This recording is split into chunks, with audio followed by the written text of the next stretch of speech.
Welcome to the Exit Coach Radio Show, the show for baby boomer business owners who are looking for cutting-edge information as they plan their 3 to 10-year business succession and exit. Every week, we interview top professional advisors for their best tips, strategies, and precautions, so you can be well-planned. And don't miss our 1-minute Exit Coach tip of the day on ExitCoachRadio.com. And now, here's your host, the Exit Coach, Bill Black.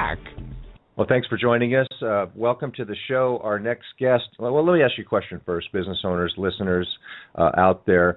Why do you run your business? What do you expect to get? You want results from your business. My next guest is the Chief Operating Officer of Results.com. Stephen Lynch is joining us from San Francisco, and we're going to talk about how results come to play. We're going to talk about Stephen's book, he's the author of the award-winning book, Business Execution for Results, a practical guide for leaders of small to mid-sized firms. It was judged winner in the management category of the USA's 2014 Small Business Book Awards.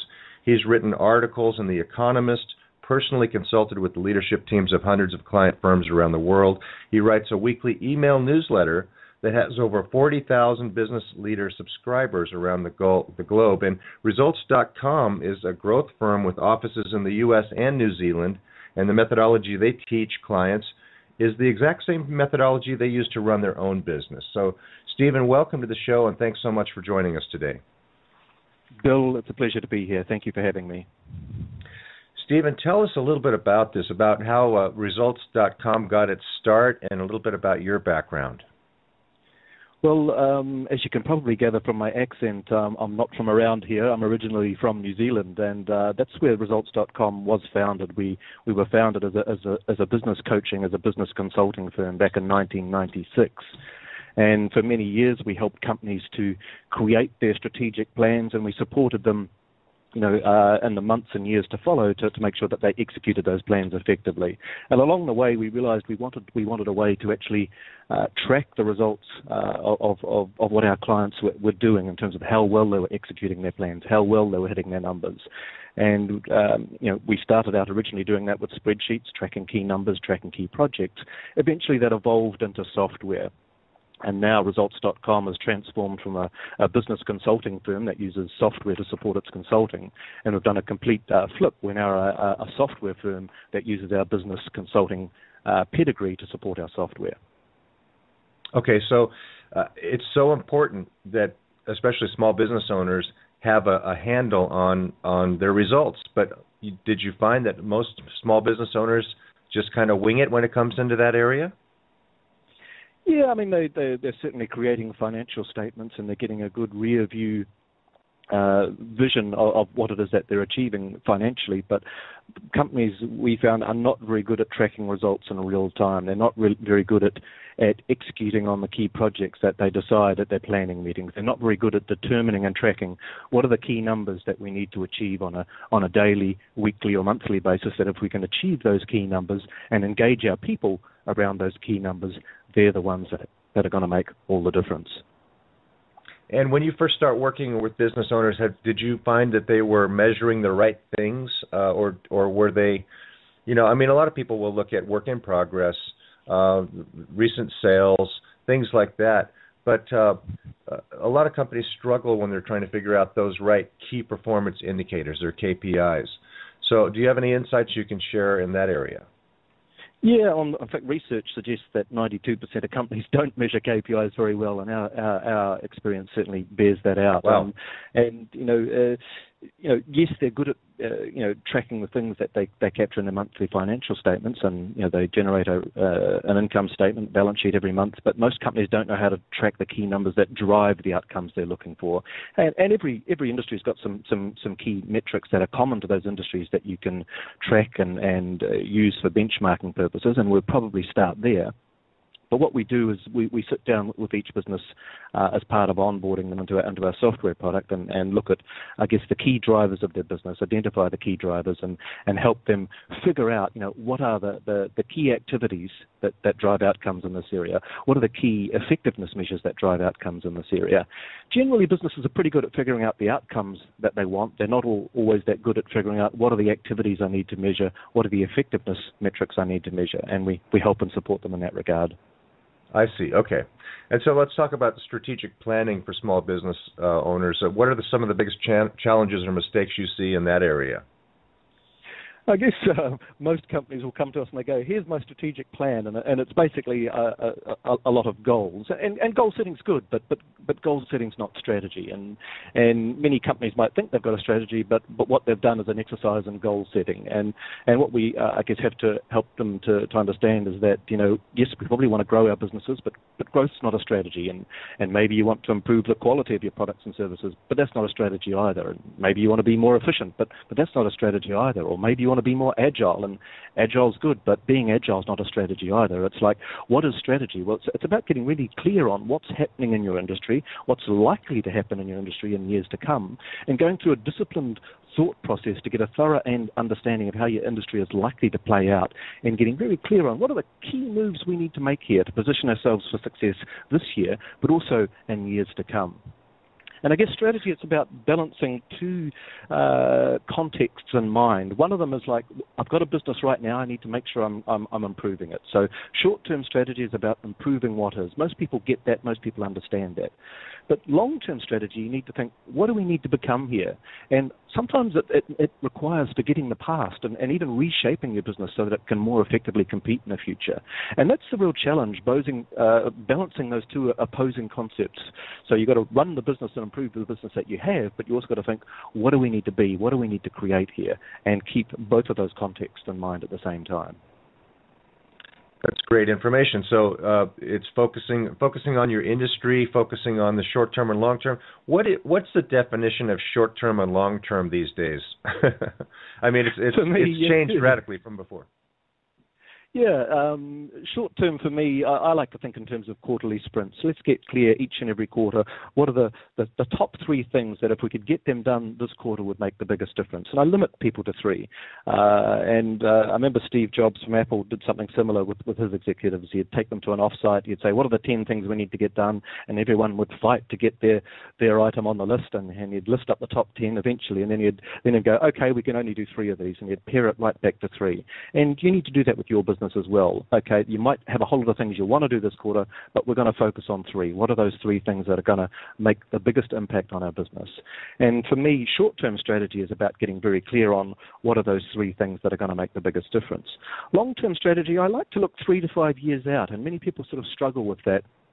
And it really does require going through a disciplined exercise and understanding the key forces that are impacting your industry now or are likely to impact your industry in the future, and make some educated bets on what direction you need to pursue in order to set yourself up for success in the future. Because as everyone's probably aware, we've got an accelerating rate of technological change. We've also got a lot of societal change happening, and businesses struggling to keep up with many of the changes.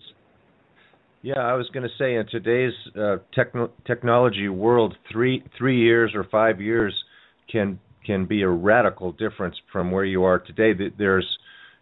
You really need to bring in some insights and experts on your industry at that point, definitely, to figure that out, because you need to figure out what all is going to change by then. It's amazing the rate of change today.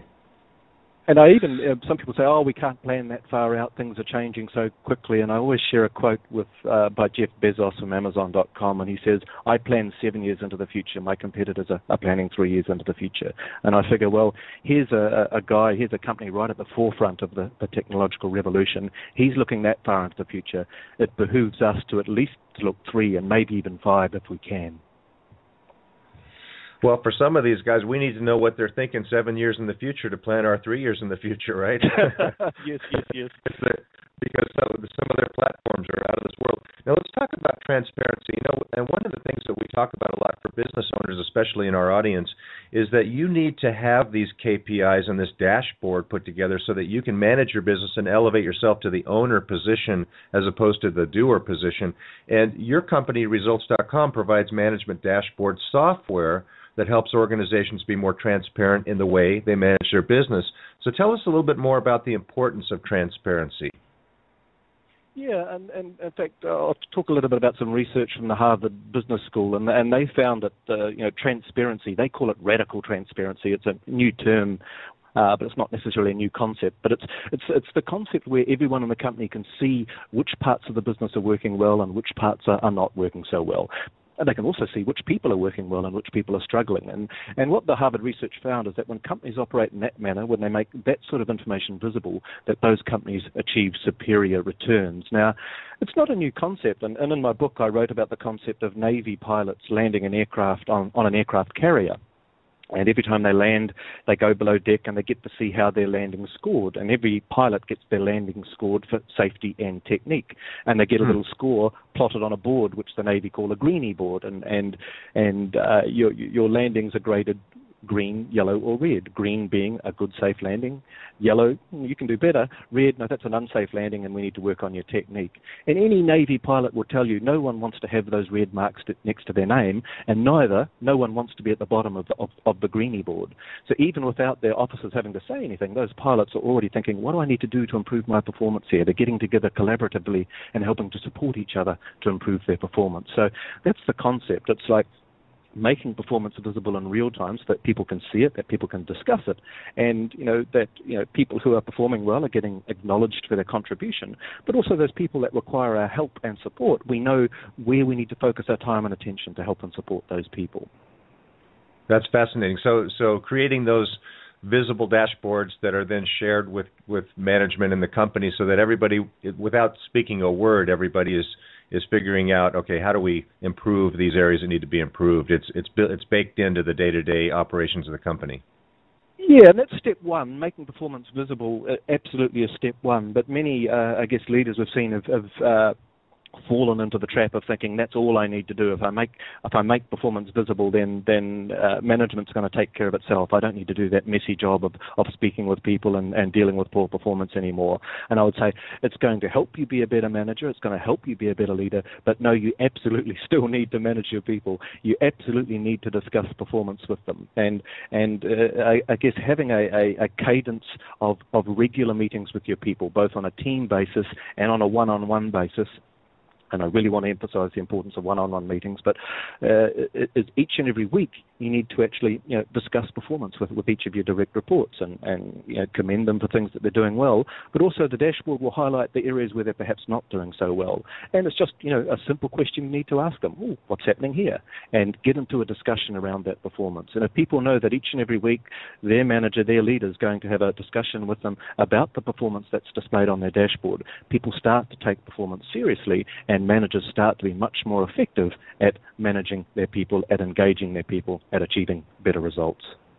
It makes perfect sense to just keep it. People are, if you let them go too long, they start wondering and things get away. And if you keep that cadence, like you say, of having that report ready and visible, things are going to improve. Let's talk about employee engagement because it's a popular topic with our listeners. And let me ask you, what have you observed in your client companies that seem to engage their employees effectively? Probably two things. One of them is people want to do meaningful work. So what is it about what your organization does that provides meaning for people? We call it a core purpose. Other people have different names for it. But, people want to feel like they're doing something that's meaningful, a reason for getting out of bed in the morning beyond simply earning a paycheck. And it's one of the hardest things very often for people to figure out. I mean, you've got a product, you've got a service, but that's not really the purpose of your company. The purpose of your company, what is the difference you're making in the lives of the people you touch? And getting very clear on what that is and engaging your people in what that purpose is. So it's beyond what your product or service is, because that's going to change. In years to come, your product or service could look very different, but your core purpose should be something that's a relative constant in your business. And when you can figure out what that is, and when you can engage your people in what that is, it goes way beyond money. Yes, people do it because they want to do it, because they're aligned to what it is that you're doing. So that's the first part: providing meaningful work for people and articulating, what is our reason for existence here? What's the difference we're trying to make in this world? But the other key aspect to employee engagement, and the research backs this up, is the concept of progress. And the most powerful motivating factor for people is being able to see progress in what it is that they're doing, that they're progressing in their careers, that they're progressing in what it is that they're doing right now. So they want to see that that I'm making meaningful progress on the goals that I'm working on. And the way to engage your people is to make them feel like winners. And the best way we've found to do that is to let them have what I call small wins every week. And these small wins are the incremental steps towards our longer-term goals. And the research shows that when people can see tangible progress and experience small wins often, they become much more engaged and productive. So yes, dashboarding software can actually be very powerful in that regard, because people can see each and every week, hey, I achieved my goals this week. I got my tasks done this week. We want people to go home with their heads held high each and every week, feeling like a winner. And I guess where I see many companies come unstuck is that when they're setting goals, they want to optimize performance, and they set these challenging goals and targets, and they call them stretch goals, and they think if we aim for the stars, we might reach the moon. And I really want to set these lofty stretch goals for my people, because that's going to spur them on to even greater heights. And unfortunately, it doesn't work out that way in our experience, and we're in a privileged position where we get to see thousands of companies working on their goals, and we get to see what really works and what doesn't across a really broad cross-section of industries. And what we've found is that rather than motivating your people, setting these big lofty stretch goals, it actually seems to have the opposite effect. It actually demotivates people. People look at the goal, and if they think, I'm not going to be able to achieve that easily, they can actually go, well, what's the use? I'm going to turn up, I'm going to work hard, but I don't think I'm really going to achieve this goal. And they can actually start to become a little bit apathetic. And especially if their performance on their dashboard is displaying that, hey, you're not achieving your goals, they start to feel like failures. And when they turn up to work each and every day and all they see is failure on the dashboard each and every day, they start to disengage. So you've got to be very careful in terms of how high you set your goals. And it's a bit of art, it's a bit of science, but I guess my rule of thumb is if you've got a good person doing a good job, they should be able to just reach that goal most of the time, and get them used to winning, get them used to achieving those goals, and then just gradually ratchet up that performance over time with their agreement and buy-in every step of the way. But that's great insights. Everybody feels like they want to be associated with a winner, and they want to win themselves. So give them what they Absolutely. need to feel. So your book is called Business Execution for Results, and it's available on all major booksellers. And then tell our listeners a little bit about, just a brief amount about results.com software platform and how they can learn more about that. Yes, I guess our website is one of the easiest ones to remember. It is results.com, and if you go to results.com, you can request a demonstration of our software. What it's going to do is it's going to help you track and drive your key projects and tasks in your business, track and drive your key numbers in your business, but most importantly, it's going to enable business leaders, business managers to run more effective meetings with their people. That is the key to success we've found, is being able to have meaningful discussions with your people each and every week around performance, to acknowledge and praise people for good work, make them feel like winners, but also to reach out and be able to help and support those people who are struggling right now.